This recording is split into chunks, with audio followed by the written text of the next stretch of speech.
9월 19일 주님의 교회 말씀 묵상입니다. 마태복음 1장 17절에서 25절 말씀. 그런즉 모든 대수가 아브라함부터 다윗까지 14대요. 다윗부터 바벨론으로 사로잡혀 갈 때까지 14대요. 바벨론으로 사로잡혀간 후부터 그리스도까지 14대더라. 예수 그리스도의 나심은 이러하니라. 그의 어머니 마리아가 요셉과 약혼하고 동거하기 전에 성령으로 잉태된 것이 나타났더니 그의 남편 요셉은 의로운 사람이라. 그를 드러내지 아니하고 가만히 끊고자 하여 이 일을 생각할 때에 주의 사자가 현몽하여 이르되 다윗의 자손 요셉아 내 아내 마리아 데려오기를 무서워하지 말라. 그에게 잉태된 자는 성령으로 된 것이라. 아들을 낳으리니 이름을 예수라 하라. 이는 그가 자기 백성을 그들의 죄에서 구원할 자이심이라 하니라. 이 모든 일이 된 것은 주께서 선지자로 하신 말씀을 이루려 하심이니 이르시되 보라 처녀가 잉태하여 아들을 낳을 것이요 그의 이름은 임마누엘이라 하리라 하셨으니 이를 번역한즉 하나님이 우리와 함께 계시다 함이라.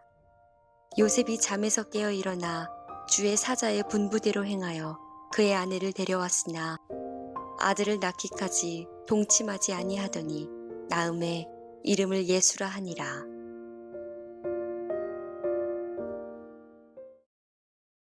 샬롬. 월요일 아침 말씀과 기도의 자리로 나아오신 주님의 교회 성도님들을 주님의 이름으로 사랑하고 축복합니다. 이번 한 주일도 빛 가운데로 걸어갈 때 주님과의 깊이 있는 교제와 사귐이 있는 은혜의 한 주가 되시길 주님의 이름으로 축복합니다. 마태복음 1장에 나오는 족보는 우리 신앙에 있어서 기둥이 되는 말씀이고 예수님께서 누구이신지를 알려주는 매우 소중한 말씀입니다. 마태는 매우 독특한 방식으로 예수님을 소개하고 있는데 그것은 예수님의 조상에 대한 족보를 기록하는 것이었습니다. 이 족보를 통해 아브라함과 다윗의 아들 예수 그리스도가 하나님께서 약속하신 구원자이시며 그분을 통해 우리는 하나님의 영원한 복과 그 나라를 경험하게 된다는 것을 알려주고 있습니다.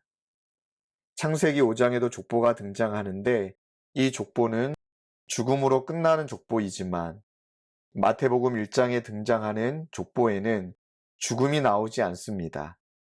어떤 의미일까요?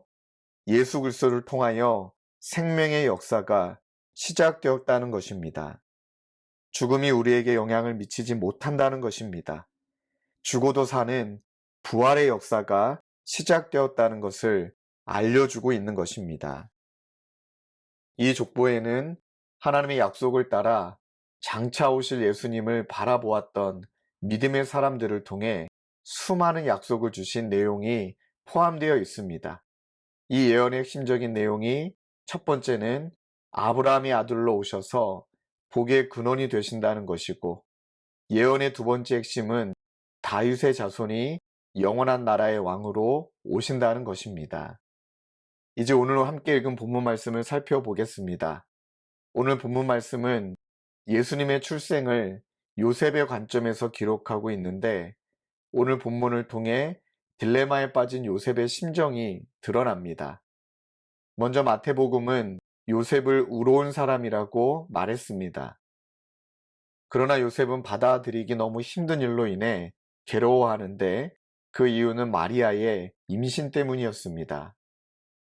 정혼은 했지만 아직 두 부부가 한 몸이 되지 않았기에 도저히 둘 사이에서 아이가 생길 수 없는 상황입니다. 이 상황에 마리아가 성령으로 잉태되었다란 말을 요셉이 어떻게 받아들여야 될지 정말 당혹스러웠을 것입니다. 만약 요셉이 배신감과 분노로 인해 마리아를 공개적으로 버렸다면 마리아는 돌로 쳐 죽임을 당할 상황이었습니다. 그렇다고 마리아가 임신한 사실을 모른 척하고 받아들이면 그 모든 수치는 요셉이 담당해야만 했습니다. 이런 상황 속에서 의로운 사람 요셉은 마리아가 사람들 앞에 수치를 당하게 될까 마리아를 보호하기 위해서 남모르게 파혼하려고 했습니다. 그러나 마리아가 성령의 능력으로 임신했다는 소식이 마을에 알려졌기 때문에 남모르게 파혼하는 것은 불가능했습니다. 그래서 요셉은 마리아를 보호하기 위해 고향을 떠날 결심을 했는지도 모릅니다. 여기서 우리는 요셉의 신중함과 책임감 있는 모습을 보게 되어집니다. 요셉이 신중하고 책임감이 없었다면 마리아와 아기 예수님은 심각한 위험에 처했을 것입니다. 하나님은 신중하고 책임감이 있는 요셉을 택해 마리아와 아기 예수님을 보호하신 것입니다. 요셉의 입장에서는 최선의 결정이었습니다. 그러나 우리의 최선 위에 하나님의 최선이 있다는 것을 꼭 기억해야 될 것입니다. 우리가 어떤 딜레마나 위기에 처해 있을 때 내가 생각하기에 가장 최선이라는 결정도 여러 사람들의 지혜를 모아서 내놓은 대안도 하나님의 판단과 하나님의 지혜보단 뛰어날 수 없습니다. 나의 최선으로 사는 것이 아니라 날마다 하나님의 결정을 기대하며 살아가야 합니다. 요셉의 최선은 남모르게 파혼하는 것이었지만 하나님의 뜻과 계획은 그것 이상이었습니다. 말씀을 보면 잠에서 깬 요셉은 천사가 명령한 대로 마리아를 아내로 맞았습니다. 절대 쉬운 일이 아닙니다. 평소에 율법에 순종하고 경건한 마음으로 살았던 사람이었기 때문에 순종할 수 있었던 것입니다. 용기가 있는 믿음은 어떤 모습입니까? 자신의 감정보다 하나님의 뜻을 우선으로 생각하고 순종하는 믿음입니다. 용기 있는 믿음은 의심도 때로는 뛰어넘어야만 합니다. 요셉이 마리아에게 가진 모든 의심을 내려놓고 하나님의 계시에 순종하는 것이 바로 용기 있는 믿음이었습니다. 하나님은 요셉의 의심을 때로는 이해해 주셨습니다. 요셉의 감정을 이해하신 것입니다. 그래서 서둘러 천사를 보내신 것입니다. 요셉은 자신의 감정과 의심을 내려놓았고, 그리고 앞으로 자신이 당하게 될 수치도 감당하겠다고 결심한 것입니다. 요셉이 당하게 될 수치는 사람들의 소문을 참아내는 것이었습니다. 요셉이 그 수치를 감당해 내므로써 예수님이 이 땅 가운데 오실 수 있었습니다. 요셉이 이 모든 일을 감당할 수 있었던 바로 이 원동력이 진정한 믿음의 용기 때문입니다.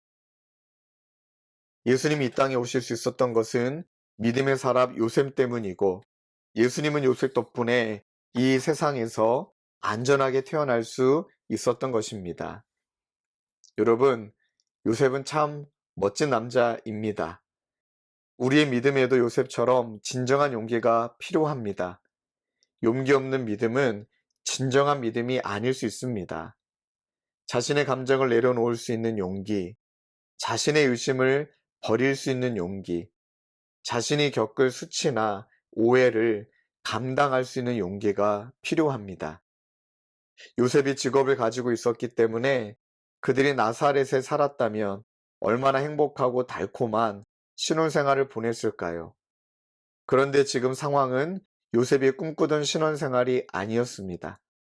하나님이 예수님을 마리아에게 잉태시킴으로 인해서 요셉은 자신의 꿈꾸었던 신혼생활을 버릴 수밖에 없었습니다. 그럼에도 불구하고 요셉은 신실하게 마리아를 보호했고 예수님을 양육했습니다.